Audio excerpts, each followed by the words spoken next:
Smashing. Right, camera, lovely. We're going to come back then to our passage in Mark chapter 9. A tremendous, brilliant, it's very much about faith is what we're thinking about. Pop that there. It's quite a strange passage in lots of ways. Let me move that forwards. There we go. There's a moment in here where you see Jesus getting really frustrated. That's always quite interesting when you see that happen. There's a bit where you see a man who can't quite decide whether he believes or not. I do believe. Help me in my unbelief. It's really quite confusing.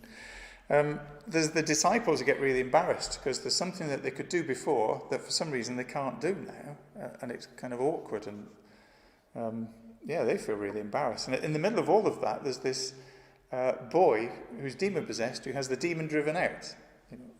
All in all, a normal day in the life of Jesus of Nazareth. This stuff doesn't happen every day. The situation here is that Jesus and the three disciples have just come down from the mountaintop, where Jesus was transfigured and glorified before them. And so very often we hear, as we come to this passage of this chaos and tension, that Jesus is kind of going from a mountaintop experience down to landing with a bump in real life, and that's what this is all about. Well, there's a tiny bit of that in this, but it's about much, much more than that. We're in the middle third of Mark's Gospel. The first third of the Gospel, the first section, is taken up with everything around Galilee. In the way Mark lays it out, everything's kind of in the north around Galilee area. This middle third is actually the journey from Galilee to Jerusalem. And then the final third is all about stuff that happens in Jerusalem. So this middle third is very much about the journey, what it is to follow Jesus as a disciple. And that's what they're learning. And as we follow their progress, we're learning what it is to follow Jesus as a disciple. And so far, what we've seen is this middle section starts with Peter declaring that Jesus is the Messiah. And Jesus instantly started talking about the cross. Right, now you understand that I am the Messiah, you need to know what that actually means. And he instantly started talking about the cross, his death, and his resurrection. And they just didn't get it. They had no idea what he was talking about. But there we go. So that was the first thing.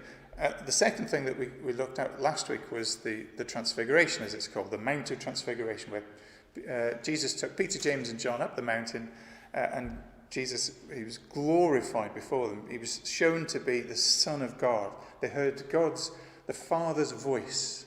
This is my Son. Listen to him. And now they're down the mountain, and they rejoin these other disciples. So, there we go. Let me get the camera sorted for those. There we go. That's got it. Let's look at verses 14 and 15. When they returned to the other disciples, they saw a large crowd surrounding them, and some teachers of religious law were arguing with them. When the crowd saw Jesus, they were overwhelmed with awe, and they ran to greet him. So we're going to see this Jesus' power in this whole episode, but it starts in chaos, and it's the whole scene is just chaotic, really. And in fact, Jesus' presence adds to the chaos. That's the kind of strange part. He's the celebrity that they've all come to see. They've asked the disciples to do something, the disciples failed, but really they came to get to Jesus. He's the miracle worker. Now, sometimes when our boys were little, you kind of be sorting something out in the kitchen and you'd just hear chaos in the other room, and you'd have to kind of go through and what's going on here, and it's kind of, well, I wanted to watch this and he wanted to watch that, or the adverts are on and we're bored, or whatever it is, and so the adult comes in the room and has to sort of sort it all out, and teachers do it in classrooms and all that kind of thing. These verses feel a little bit like that, where Jesus is kind of the adult walking in the room and having to sort out what's going on. Verses 16, Jesus says, "What's all this arguing about?" Jesus asked. One of the men in the crowd spoke up and said, "Teacher, I brought my son so you could heal him. He is possessed by an evil spirit that won't let him talk." And whenever this spirit seizes him, it throws him violently to the ground. Then he foams at the mouth and grinds his teeth and becomes rigid. So I asked your disciples to cast out the evil spirit, but they couldn't do it, which is frankly pretty embarrassing for the disciples. Earlier in Mark's Gospel, they've done exactly that. They've been told to, they were sent out to drive out demons, and they did it. But for some reason, they can't do it here. They just can't do it. They've failed. What's gone wrong? The response from Jesus is frankly remarkable. Verse 19. Jesus replied to them, "You faithless people, how long must I be with you? How long must I put up with you? Bring the boy to me." They're all faithless. The disciples, the scribes, the crowds, everybody. And in fact, this whole episode is about faith. The word faith comes up. Remember the word faith, believe, trust. It's actually the same word gets translated into each of those words. Jesus is hugely frustrated at the lack of faith, the lack of belief, the lack of trust he's seeing in the people around him. And we might say, well, that's because he's just had this wonderful mountaintop experience and he's coming down and he's in the doldrums and he's just a bit grumpy. But the thing is, this isn't about him. That's not what's going on here. Because he's as much frustrated for the people as he is about them. Why do I say that? So, the reason Jesus is frustrated when he sees a lack of faith in others is because faith is your only hope of heaven. Yeah? Faith is your only hope of heaven. We just heard this morning, there's a church where people are queuing around the corner to go in because that is a church that's based very much on the works that people have to do. But no, faith is your only hope of heaven. You're not going to get to heaven by what you do. No amount of good. You can do all sorts of good things that cannot offset the offence you've already caused to God. God has to punish wrong because he is perfect in justice. And so he has to punish your wrong for there to be justice in the world. Your only hope of heaven is for God to forgive you. Your only hope of God forgiving you is if somebody is punished in your place, because God has to punish that sin. So as you turn from your sin, you ask God for forgiveness, and you trust that Jesus has been punished for you. So when we talk about faith, we're not just talking about some vague idea of, well, you've got to have faith in sort of a vague sense. No, but the thing that you're trusting in is that Jesus has been punished for you. That's what you're putting your faith in. And that he lives. If there's no faith, particularly no faith in Jesus, then no one can be saved. That's why Jesus is so frustrated here. You faithless people. It's a terrible thing. That's why he grieves over this entire faithless generation, what he must think of us today. There was a demon there, of course, that day. He didn't need faith because he absolutely knew who Jesus was. So verse 20, they brought the boy, but when the evil spirit saw Jesus, it threw the child into a violent convulsion and he fell to the ground, writhing and foaming at the mouth.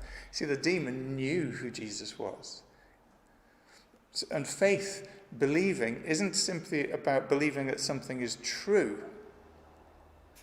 It's not enough to say, well, yeah, I'm a Christian, I believe in God.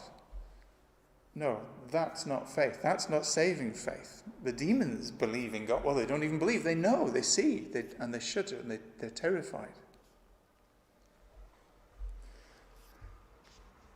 And then another really odd thing happens in verse 21. Jesus says, how long has this been happening? Jesus asked the boy's father. Now, this is kind of a strange thing. So this boy has just been thrown onto the ground. When the evil spirit saw Jesus, threw the child, violent convulsion, he fell to the ground, writhing and foaming at the mouth. Right, dial 999, get the paramedics, they all come in, rushing straight to the boy. Jesus says, all right, how long has this been happening? He engages the Father in conversation. There's no blue flashing lights going on. It's kind of, what's he doing? Jesus is in full control here. The pause is really important because it causes the Father to stop and think about what he's asking Jesus to do and why. So what does the Father say? He replied, since he was a little boy, the Spirit often throws him into the fire or into water trying to kill him. Have mercy on us and help us if you can. If you can. Can he? Can Jesus sort this out? Jesus, who is Son of God, the promised prophet and Messiah, the one who's already calmed the storms, faced down Satan himself in the desert, who's raised the dead. Can he drive this demon out of the boy? Can he? Verse 26, 27.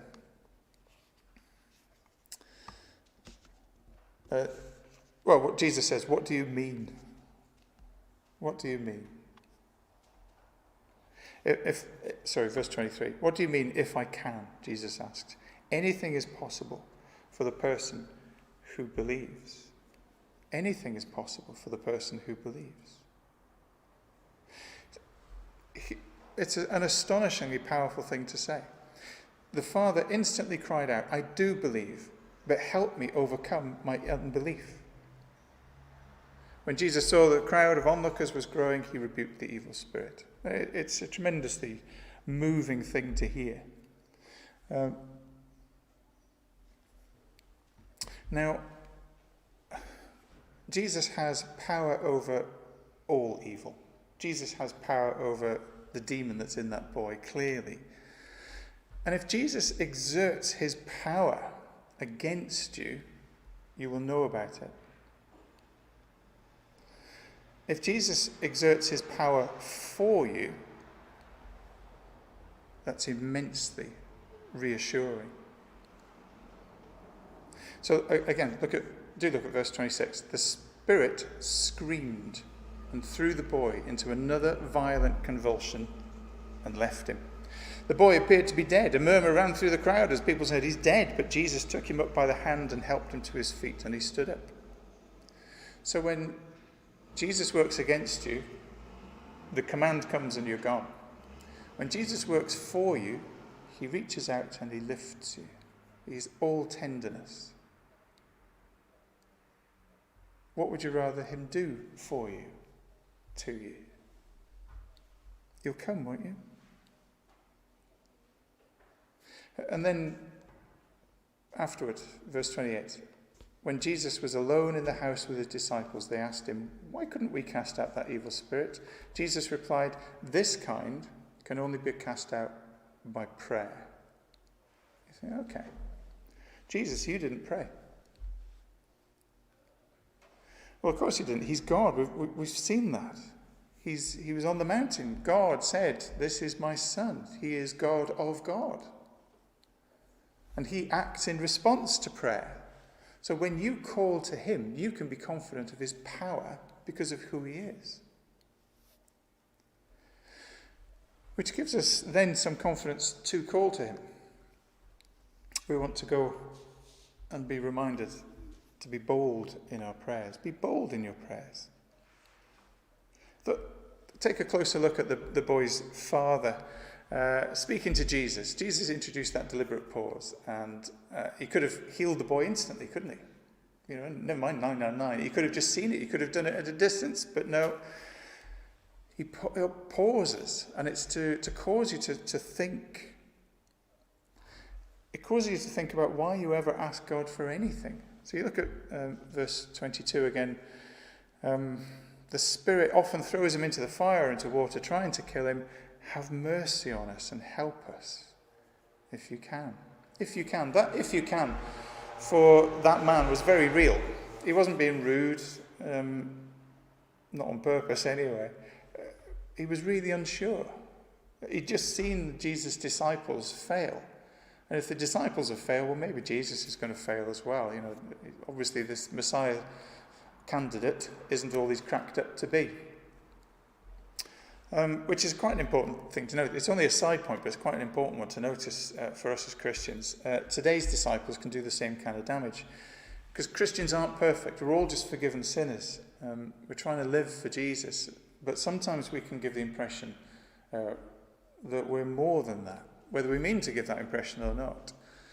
And then when somebody sees you fail or fall or say something or do something you shouldn't, they wonder really, well, is this Christianity stuff all it's cracked up to be? And the truth is, every day we live in repentance and faith.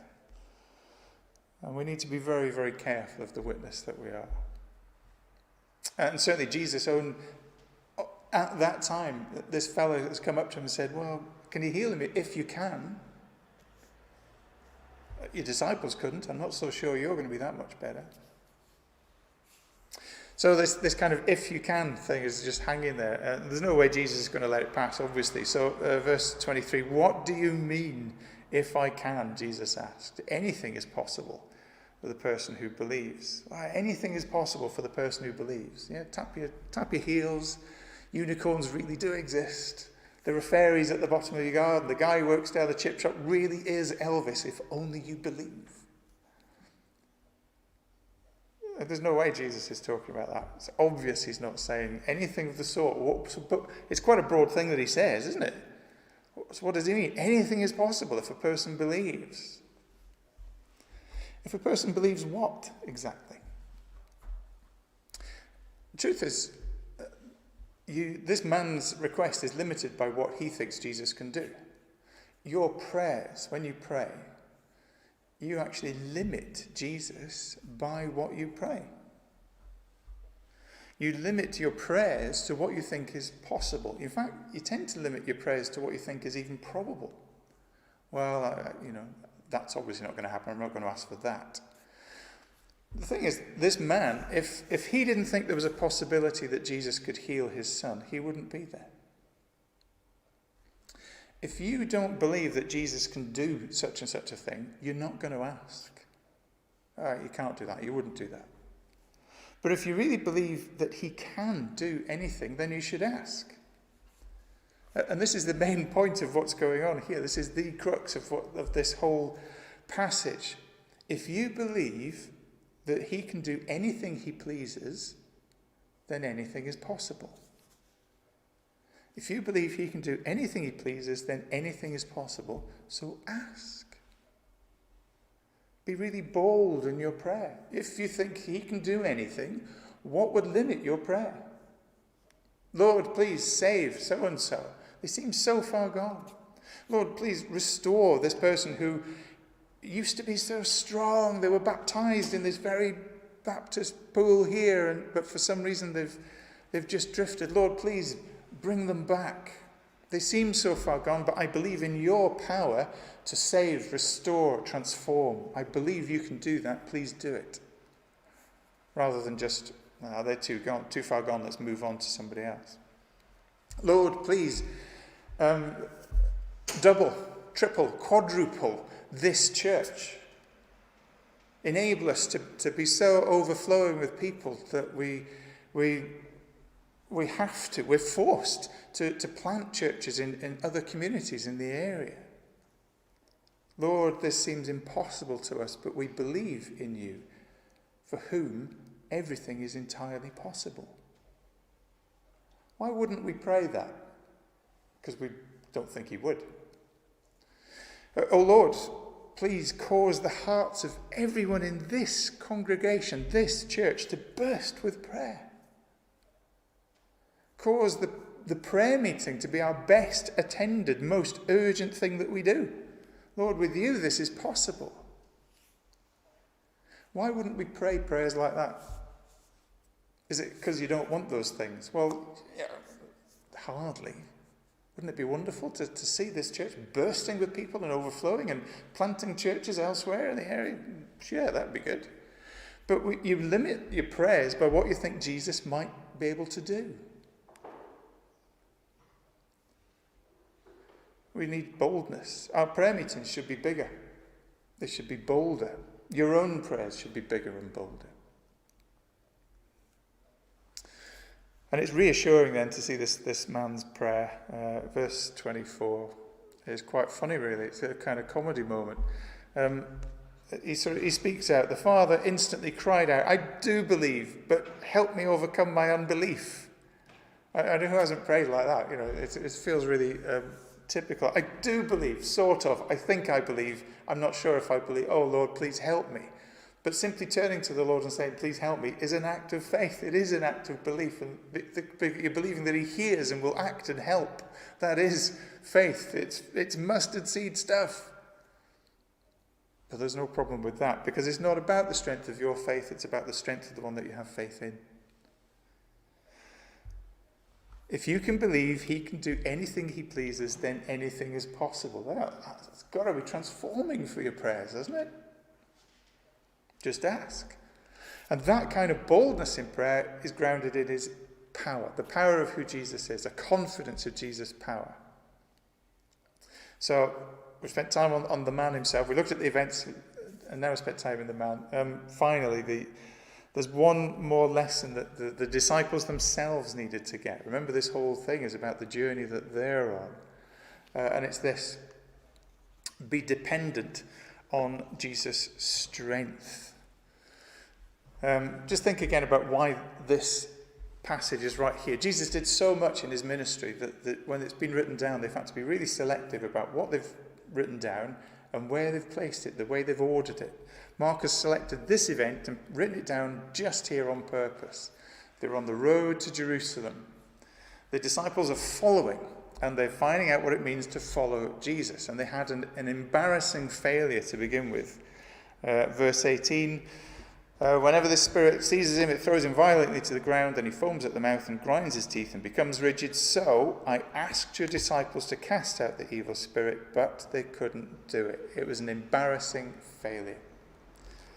So, verse 28, 29, they asked him about it.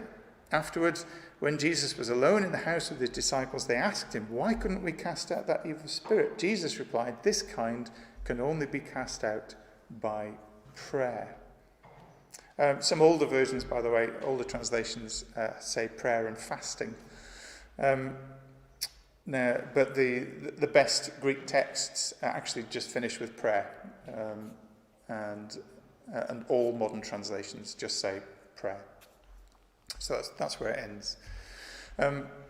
Now, we noted that although Jesus says prayer is crucial, he didn't pray. Now, to Peter, James and John, they've just been up on the mountain, and it's not a surprise to them. They know who he is. They've heard God's own voice say, "This is my dearly loved son, listen to him. He's Son of God, he's God of God." The other disciples, the other 9, they've got to work this stuff out for themselves. We might also notice that Jesus seems to suggest here that there are different kinds of demons. Oh yeah, this kind have to be only be driven out by prayer. And you think, oh wow, they're kind of categories, ranks of demons. You don't find that stuff elsewhere in the Bible. We're not taught that kind of stuff. We could speculate, but that seems like a fruitless waste of time. Or we can be thankful that Jesus himself knows about such things and has authority over them and can drive them out, even Satan himself, and we'll leave it at that. So the disciples, their thoughts aren't about the demon and all those sort of things. They're thinking about Jesus. And they're also thinking about, well, why couldn't we drive that demon out ourselves? And they leave this part of the journey, they're smarting, but smarter, because they've been reminded that they need to pray always. Because prayer is faith in action. You're trusting God to hear. You're trusting God to act. The Christian walk is never, ever believe in yourself. You can go on Google, look for images, believe in yourself. There's a whole Pinterest world full of beautiful images of believe in yourself. That's never the Bible's message. That is never where you're going to find strength. You do not search for the hero inside yourself. Equally, what the disciples seem to be doing here is saying, well, we've driven out demons before. The thing that we did before, we can do that again and it will work. No, you're doing a spiritual work. And each and every time you're to come to Jesus and look for help, look for strength. They're on the road. They're following Jesus to Jerusalem. Peter had declared Jesus to be the Messiah, and Jesus had replied by telling them about the cross, about denying yourself, what it costs to follow him. So you need to know, if you're following him, you need to know where you're following him to. It could be the cross. Then we've seen Jesus being transfigured before them, being revealed as Son of God Most High. You need to know where you're following him to. You need to know who you're following. Now the disciples have been embarrassed in their failure because they'd not prayed. They'd tried to do the spiritual work without asking God for help. You need to know how to follow Jesus. And you do it in his strength. We've said it before, Christian maturity is not independent strength. Christian maturity is not independent strength. It's developed dependence. Don't believe in you, because you're weak and your heart will lie to you. You will lie to yourself. You might even believe yourself after a while. Believe in him. Trust in him. Draw your strength from him. Be confident in him. He is God. Be bold in prayer. With God, everything is possible. Be deliberately dependent on him every step of the way. That's the lesson from this. So what are we going to pray for at our prayer meeting on Tuesday? Big, bold, astonishing things that we can pray for. What entertainment could possibly keep you from coming? What could possibly compare? I think from this passage it's reasonable to say that an unpraying church has little or no spiritual ambition. An unpraying church has little or no real trust in Jesus, whatever you might say. And you can see Jesus' frustration in these verses. Oh, unbelieving, untrusting, faithless generation. What if he said that about his own church? Lord, have mercy. We're going to sing. Or at least those of you at home are going to sing. We're going to hear a hymn here.